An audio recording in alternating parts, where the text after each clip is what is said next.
Southwestern Family of Companies welcomes you to the Action Catalyst. Each week, our diversely and amazingly accomplished guests share their insights and inspirations to help us ignite our own. So let's invest attention together to breathe, to reflect and refocus, and decisively defeat that voice we call Mr. Mediocrity. Then let's enjoy moving forward to make a positive difference in our world. We are looking forward to sharing our guest with you this week.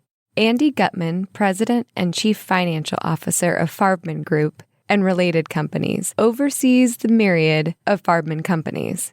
Andy worked for much of his career in the arenas of accounting, finance, and asset management. He has spent over 27 years in commercial real estate, working for international and family-owned, multi-generational commercial real estate companies. With a focus on client service, customer satisfaction, and maximizing asset value, he derives pleasure in problem-solving and finding opportunities that provide appreciated value, additional revenue, and cost savings for the organization and its client. Andy Gutman cares about people, processes, community, and is committed to the corporate vision of operating with ethics and integrity. Andy is a songwriter and an author. He has licensed numerous songs to companies for commercial use and is the proud author of 4 children's books. Enjoy this episode. Well, Andy Gutman, welcome to the Action Catalyst. We're very, very excited to spend this time with you today. Well, Dan, thank you for having me. Very honored to be here. Well, as we've just heard, you've had a tremendously successful and long, influential career in commercial real estate. Is that something you wanted to do since you were very young? Well, it's interesting you ask that. I don't think anyone ever wakes up in the morning and says, I want to go into commercial real estate as their childhood dream. But like a lot of people, I fell into it accidentally. I actually grew up wanting to be a musician, and I wanted to be Prince, basically. But I can't sing and I can't play a musical instrument, or at least I shouldn't do either of those. So I wanted to be an accountant, and I started working towards that. I got my degree in accounting, and a few weeks before graduation, the firm that I was supposed to start working for, was during the last recession in 91, said, well, we're not going to stay together as a firm. We were a very small group. So we don't have a job for you anymore, and we're very sorry. And so I went looking for a job for several months, working all sorts of part-time jobs, and fell into an accounting position with a local family real estate company, and just fell in love with the field. So I was doing accounting to start off, but I had this love for real estate from the first day I joined that company, and love it to this day still. Wow, that's fantastic. So sometimes you can be prepared in one direction and then fate intervenes and you end up in something totally different. That's what you really love. Absolutely. Well, I think that's great. Now, early on, as you were working part-time and sort of moving from firm to firm, I know you worked for another company before you got started with Farbman Group, and also an international firm. So I'm kind of curious, early on in your career when you were just getting started, what were some of the challenges, the struggles, the lessons learned before you ultimately settled in with Farbman, where you've been for so long?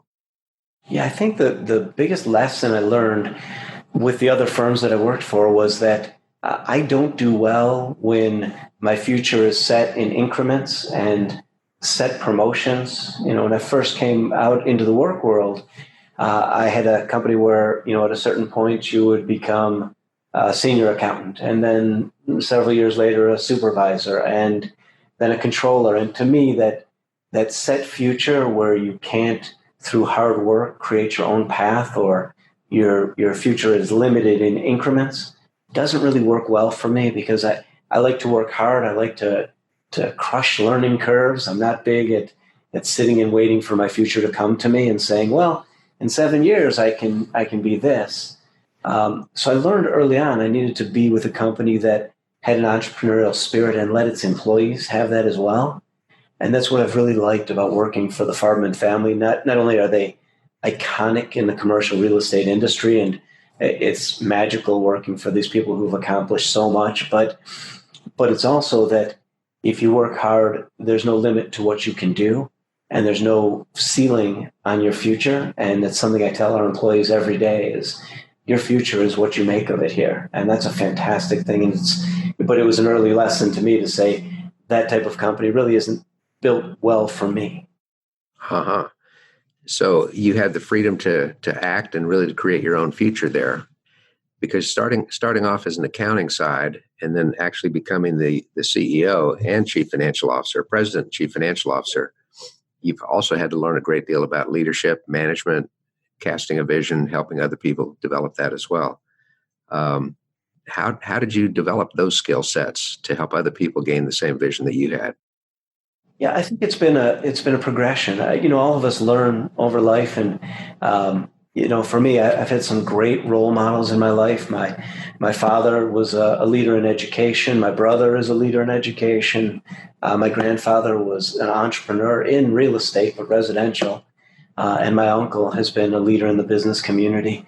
And they were all great role models for me. But I've also worked for some amazing leaders, and watching people like Farbman, who is a legend in the Detroit area and has been involved in Detroit before it was popular to be involved in Detroit. They've all taught me great things about leadership, things that I've learned to do and not to do. And one of the biggest things is that life teaches you. You make mistakes and you realize over your lifetime that it's nothing in life that goes wrong is fatal or final. And so I've learned over time, but it's been more listening than it has talking. And one of the great things my grandfather taught me early on, and it's a phrase that he didn't come up with, but I've always enjoyed, is that you have two ears and one mouth, and you should use them accordingly. And so I've always been more of a listener and taking in and absorbing the lessons of those who came before me and those that I work with. And I find you can learn something from everybody. Mm-hmm, absolutely. You've also made a lot of time for volunteer work and are very active with the BBYO and helping to inspire young people. Is that also a value that you were raised with, sharing and giving back and helping develop people? It is. It is. My grandfather especially was very big in giving back to the community, and he felt it was one of the most important things you can do. And he always taught me that if you make $1, you should at least be giving a dime to charity, and you should give your time to charity. And it's had really big effect on my life. But I've also wanted to give back to organizations that have helped me through life. And B'nai B'rith Youth Organization has been one that it had helped me grow. When I was an advisor in it, some of the former youth group kids that I've had have become the greatest leaders in all sorts of communities around the world.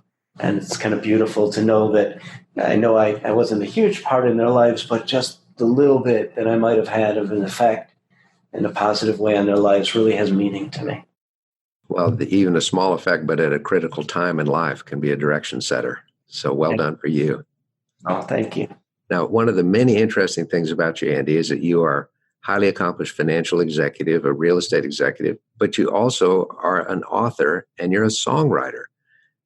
Your first book came out in 2017. That's when you did your first song.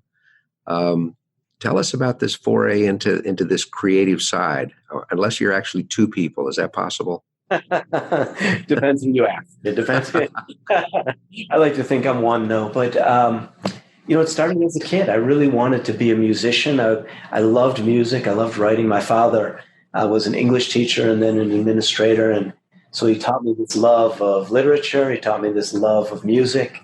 And so that's what I wanted to be. But I got my family gift of not being able to sing. And my ability to play musical instruments was terrible. So I never thought I'd be able to do anything with that. I kept writing songs and poems throughout my life. I've been doing it since I was a child. And I'd put them in binders and they'd go in the basement into storage after a certain amount of time. And then several years ago, I started thinking about my legacy with my daughter and what her memories would be. And we were actually talking about in a car ride about what she was studying in school. And I had been writing some songs and starting to actually practice getting them produced. So I was working with musicians, singers, instrumentalists. And she started telling me about her studying caterpillars in school and studying how they become beautiful butterflies in their time in the cocoon.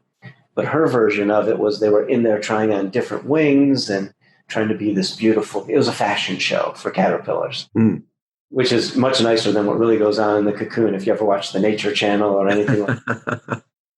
But I said, well, we probably should make that into a song. That'd be really fun. And she said, Dad, you're so embarrassing. Don't do it. And so I did. And she liked it. And then we turned it into a book. But in doing that, it was the first book, which is Charlie the Caterpillar. It became less about a fashion show and more about, I wanted her to know that she's unique and special because of who she is, and that really every child has unique and special qualities that make them who they are. And I wanted every child to be able to learn that and know that. And so it turned into my first book. But I didn't sing. I wrote the lyrics. I wrote the book. I had someone do the song. I had someone do the instrumental. And I had someone do the graphics. And yet I was able to pull that all together to help create my dream, which really was a great feeling when that was accomplished. Right. Well, a creator doesn't necessarily have to have hands on every aspect. It's the vision, it's the end result you have in mind, and then the ability to pull a team together. You clearly have done that. And that's so true. That's leadership in itself, isn't it? Right, right. So you've said a couple of times you can't sing, you don't really play an instrument, but you've got the music in you. There's no doubt about that, or it wouldn't have come out. Oh, thank you. Thank you. Yeah, I really love I love music, and I love sharing that with people. Everyone uses music as a way to feel emotions or to express their emotions, and so I don't know anyone in life who doesn't like music. Mm-hmm. Well, that's very true. So Charlie was the first book, and then tell us about the others. Yeah. So the second one was called Pop Lullaby. And it was based on songs that I used to sing to my daughter. I'd make up lyrics trying to get her to go to sleep as a baby. And so this is a book really about those made up songs that I would do. And I thought parents could use that to sing to their kids, try to get them to go to sleep. And I always tell the story. I say, when my daughter was a baby, I think she fell asleep when I was singing to her just to fake like she was done, like ready to go to bed so that I'd stop singing. Like that's where I think she was. So it's smart enough at that age to go, okay, if I pretend I'm asleep, he will go away and stop singing to me. But that was my second book. The third was actually one of the earliest songs I wrote for my daughter. It's called Even. And it's really a tale. I was working really hard, and I like to think I'm a hard worker, and I've tried to teach her this work ethic.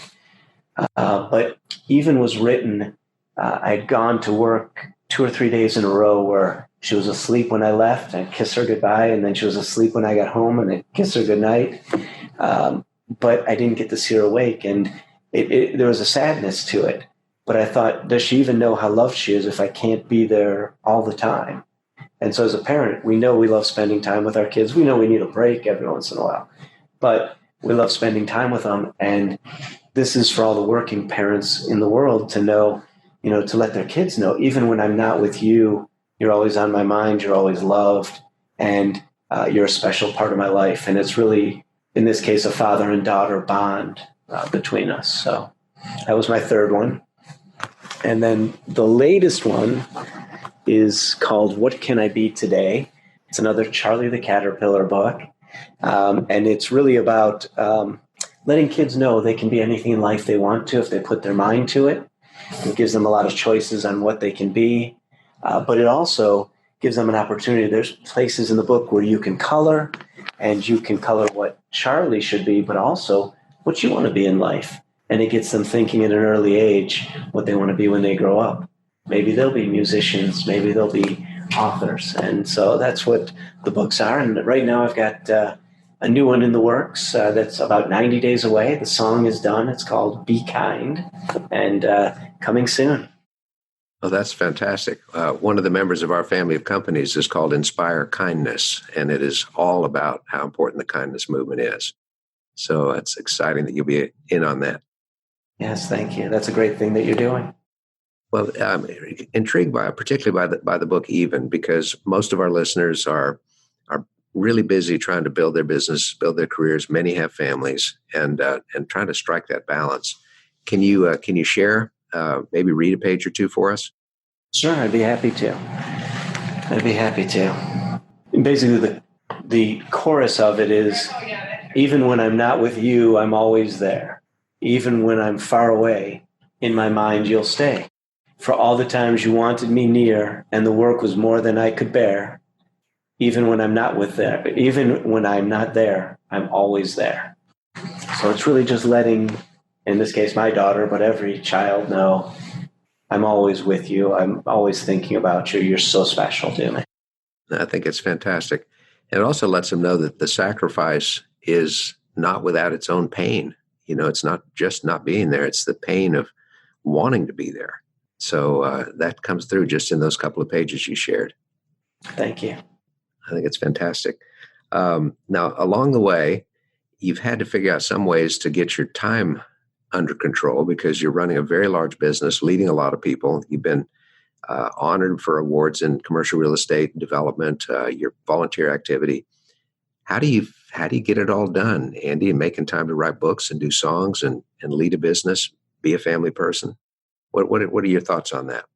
I sleep very little. That's that's probably the best way. When people talk though about work-life balance, if you want to accomplish everything in life that you want to do, it's tough to balance everything. I tend to do it because I really don't sleep a lot, but I also, I have a story I tell people. I had a coworker that worked next to me here at Farbman. He was in the office next to me for 20 plus years, and he was the head of our construction division. And he would always tell me, he and I were the first ones in the office every morning. He actually beat me in every day.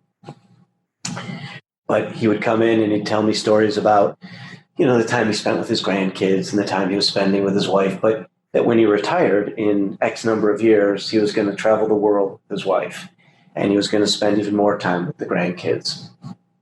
And he was doing a countdown in his last few years saying, I'm 2 years away from it, 18 months. And one day he went home from work and he was talking to his best friend that he worked with on the phone, fell to his knees and died instantly of a heart attack. And he had a great life, but there were so many things that he didn't get done, like going and traveling the world with his wife, which was so important to him, that it woke me up and made me realize that we all are living on borrowed time. We don't know how much time we have left.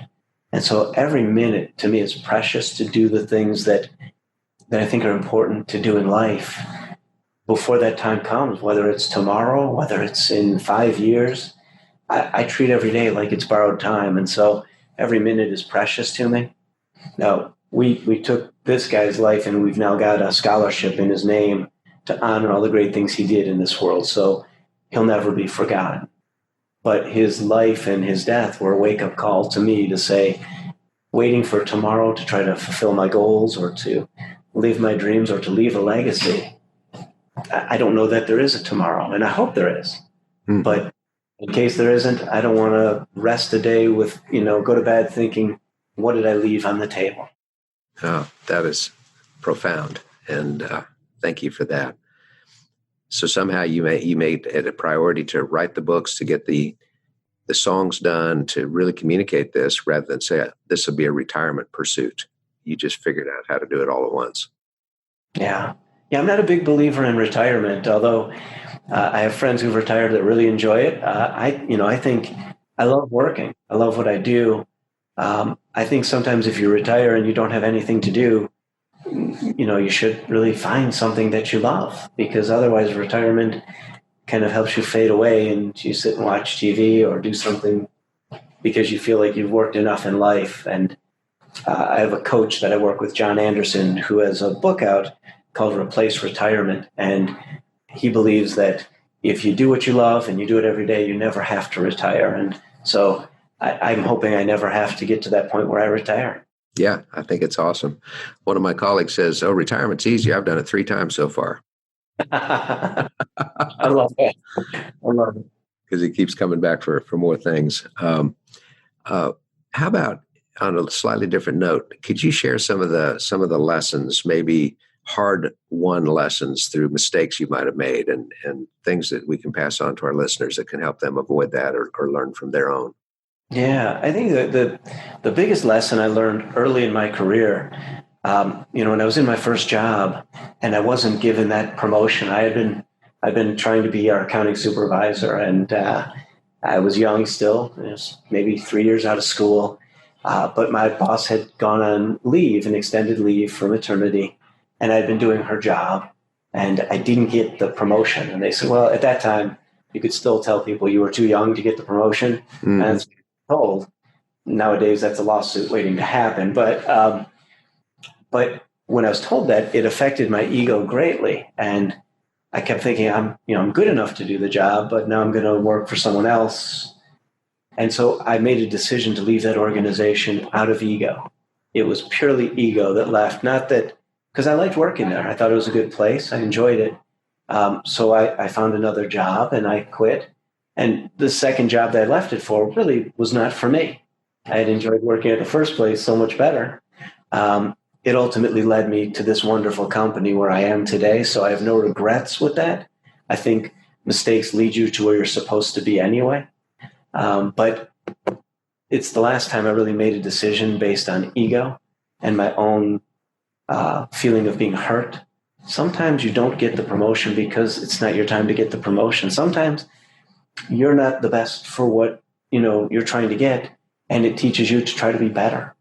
And somehow my supervisor there said I wasn't ready, and maybe I wasn't. But I think anytime people make decisions that are ego-based, they're setting themselves up for failure, because the best decisions are made in a neutral capacity, are made in what's in the best interest of the company that they serve or the people that they serve, in a humble servant leadership capacity. And that's probably the biggest lesson in life that I learned, was not to ever make decisions based on what's best for me, but what's best for everyone. Mm-hmm.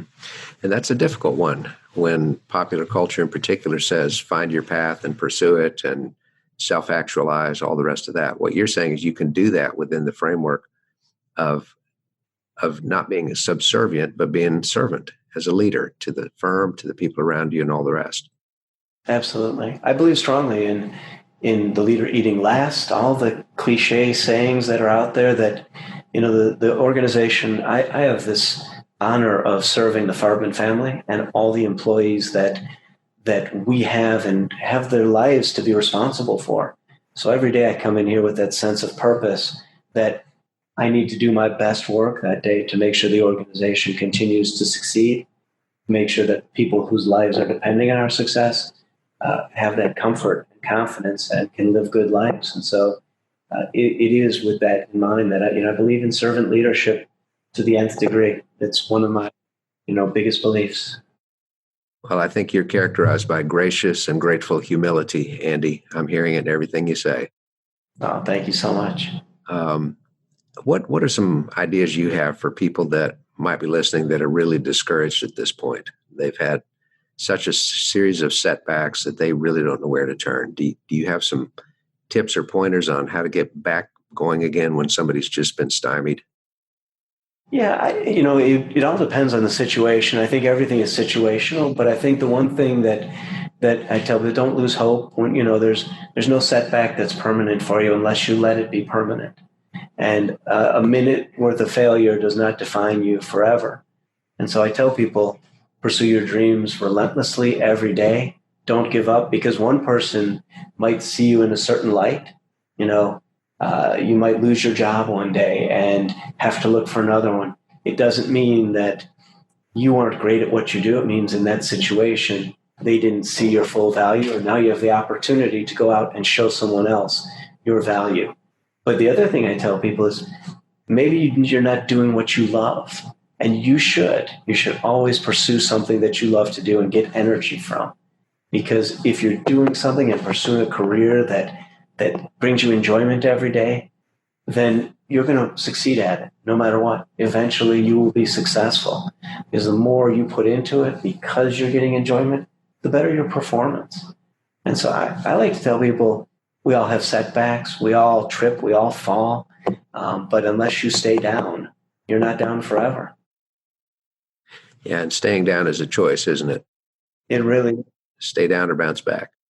and it's easy. You can understand why people get in a rut. It affects you greatly when you fail at something that you put your heart in or your soul into. But I love the entrepreneurial spirit, the people that form their own companies, whether they succeed or fail, they keep going and they find that next one and they keep trying to reach that area of success. The entrepreneur has such a better sense of motivation than your daily worker, because they can fail, they can get doors slammed on them over and over, and it doesn't hurt their sense of spirit.